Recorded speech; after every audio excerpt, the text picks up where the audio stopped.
This is Eyewitness News at 6, North Florida and South Georgia's #1 source for news for over 50 years. Coverage you can count on. Game day at FSU, and fans were not disappointed. Thanks for joining us. I'm James Buckley. We have live team coverage of today's home opener. Let's start with our AJ Hilton, who was live outside of Doak Campbell Stadium and has more on the big game. AJ. Bye. Hey, James, we are live at Doak Campbell Stadium. We're actually in front of the unconquered statue. You can see it right here. We figured this would be a perfect place to do a live shot, considering that FSU today just went 2-0 on the season. They put a whopping on Nevada. 62-7 was the final score. And look who I found behind me.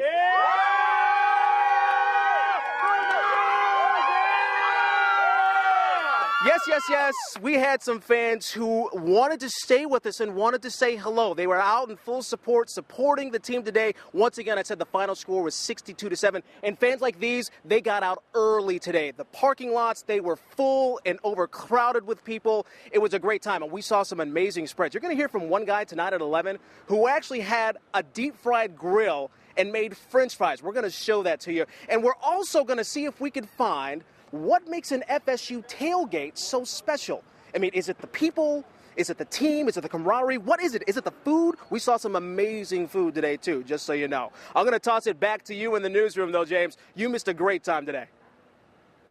All right, thanks, AJ. Hopefully he saved some of that food for us at the station. Well, among the garnet and gold, many businesses and business owners were seeing lots of green. Game day brings many people not only to Doak Campbell Stadium, but to Tallahassee restaurants, bars, and hotels. Eyewitness News reporter Bailey Myers has been talking with business owners today. She joins us live now from College Town with some very happy Seminole fans. Bailey?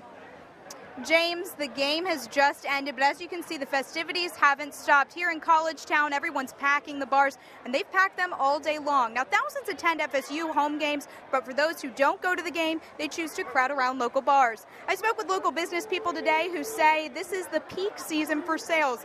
And later tonight at 11, I'll tell you why local businesses are opening their doors and opening new businesses here in Tallahassee. I'm live in Tallahassee. Bailey Myers, WCTV Eyewitness News. Hopefully you join us for 11 for both of those stories. Well, moving on, the parents of Kendrick Johnson is asking for the Lowndes County Sheriff's Office to reopen an investigation into the death of their son. Eyewitness News reporter Emily Johnson tells us how hundreds were out supporting the family's cause. No justice! No peace! No justice! No peace!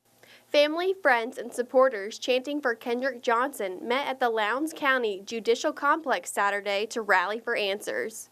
I'm here today to support any cause for injustice that has been done with our black youth. And not on our black youth, it's all nationalities.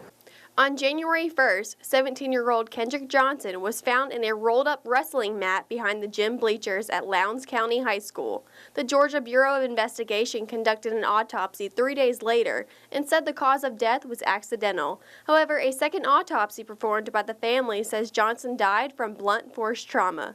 Now, organizations like the NAACP are supporting the cause. And we've committed to Mr. Johnson that we're with you also until the murderers of your son are brought to justice. Supporters are also asking people in the area to come together. After the rally, I would say we definitely want people to communicate more and unite, because if I know something and I'm not telling someone, that's not uniting. That's not coming together for a common goal, and the common goal is justice. In Valdosta, Emily Johnson, WCTV Eyewitness News. Now, we tried to speak with the family, but they declined an on-camera interview today. Now, Georgia's president of the NAACP says their next step is to send a letter to the Justice Department to reopen the investigation.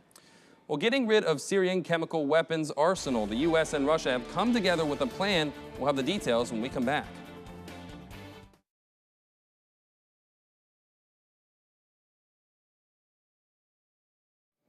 The United States and Russia agreed today on a proposal to get rid of Syria's chemical weapons and delay the use of military force. Marley Hall has the latest. The United States and Russia are committed to the elimination of Syrian chemical weapons After 2.5 days of talks in Geneva, Secretary of State John Kerry and Russian Foreign Minister Sergei Lavrov announced a diplomatic deal. Under the agreement, Syrian President Bashar al-Assad will submit a list of chemical weapons within 1 week, allow international inspections by November, and destroy all weapons material and equipment by the first half of 2014. The world will now expect the Assad regime to live up to its public commitments. If Syria fails to comply, the United Nations Security Council could step in and authorize sanctions. President Obama remains prepared to act if diplomacy fails. In a statement, he said, "We have a duty to preserve a world free from the fear of chemical weapons for our children. Today marks an important step towards achieving this goal." Rebels trying to unseat the Syrian regime say they reject the U.S.-Russian agreement. And we think that the Russians and the Syrian regime are playing games to waste time and to win time for the criminal regime in Damascus. Fighting in Syria continues, and inspectors who will work to enforce the diplomatic deal will have to do so in a war zone. Marley Hall for CBS News, the United Nations.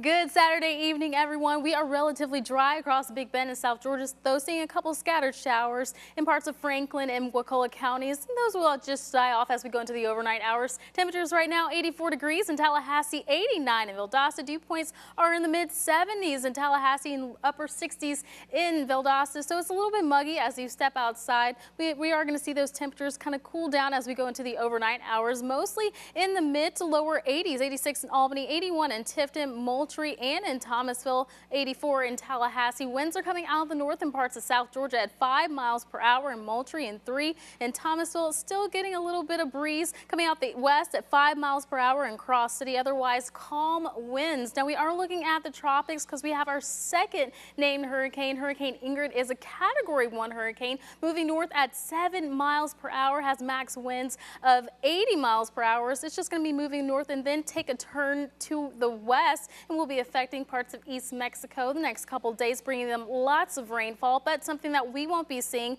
in our area is a lot of rainfall. We're just going to remain relatively dry, only seeing a couple scattered showers going into the next couple days. Futurecast has a few passing clouds going into the overnight hours, but we are going to be staying dry, and that is great news. Stay dry earlier today in Tallahassee, but drying out as we go into your Sunday morning. See a few passing clouds, but still lots of sunshine and drier conditions, especially in parts of South Georgia where the dry air is. But across the Big Bend, we are going to see lots of moisture, and especially once the sea breeze kicks up, we can see a couple scattered showers along the coastal areas. Rain chances tomorrow will be in the 20% range before we dry out going into the overnight hours and your Monday morning, beginning of your work week. Just a few passing clouds. Once again, low rain chances until we get into the afternoon hours. Now your tides, you can always check them out at WCTV.tv for times for your high tides and your low tide. And marine forecast, partly cloudy and warm with that slight rain chance. Winds will be coming out the southeast at 10 knots, 1 foot or less expected for your seas, and your bays will be a smooth to a light chop. Now tonight, check out these temperatures in the mid to upper 60s, especially in parts of South Georgia along the coast in the lower 70s. We will be seeing those showers in, so otherwise partly cloudy. Tomorrow will be another warm day. Highs will be in the lower 90s, upper 80s along the coast. Otherwise, lots of sunshine to look forward to and a lower rain chance with the 20% chance for showers and thunderstorms. Now here is your 3-day planner. Rain chances kind of pick up a little bit more, 20 to 30% range. Highs will stay in the lower 90s before topping off in the upper 80s by the middle of next week. So very nice couple days to look forward to. Okay, we'll be right back. Jason Conn will have highlights of today's game.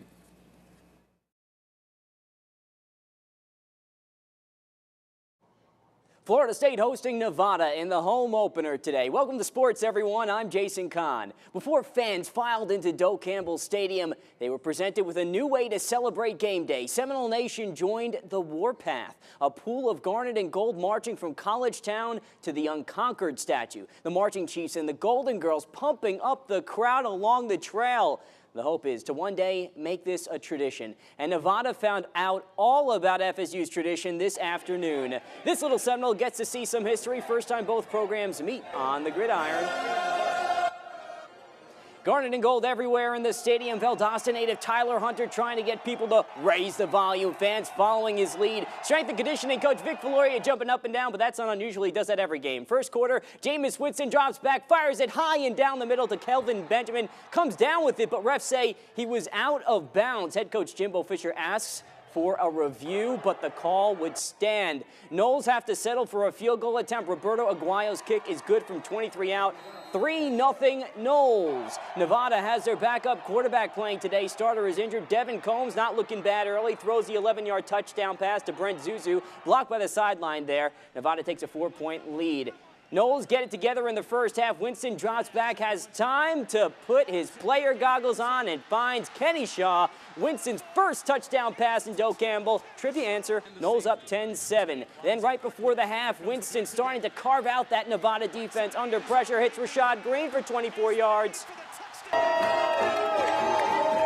Yeah, fans love that. 17-7 at the half. 30 seconds into the third quarter, Winston hands it off to Devontae Freeman, breaks a tackle, and then dives in for the score. FSU takes a 17-point lead. Later, Winston, the pitch to Carlos Williams, just switched over to running back from safety. He goes untouched for 65 yards. Boy, he's got speed, and Jimbo all smiles, looking like a genius. Florida State routs Nevada 62-7. Carlos Williams with a game-high 110 yards rushing. Devontae Freeman right behind him with 109. Altogether, 377 yards rushing from the Noles. Freshmen Freddie Stevenson and Ryan Green logged their first career touchdowns late in the fourth quarter. Florida State is one win away from hitting 500 wins all time. We'll have more tonight at 11 on Sports Extra.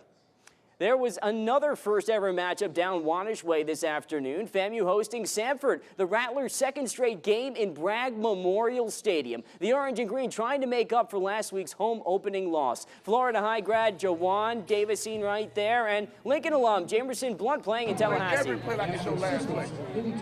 FAMU trying to send them back with a loss, though. First quarter, Sanford up 3, and they've got the ball. Fabian Truss sweeps to his left and scampers in for a touchdown. He had 116 yards rushing. Bulldogs up 10-0. Later in the half, Sanford's quarterback would get in for another score, and Sanford would hold on to lead 27-20. Fleming had 139 yards rushing. Here's your fishing game forecast. Those are your peak times, 11 a.m., 11:40 p.m. And we'll be back with more after this.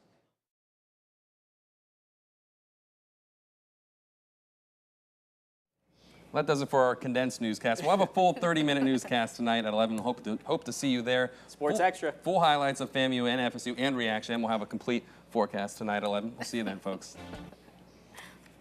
Woo! It's abbreviated.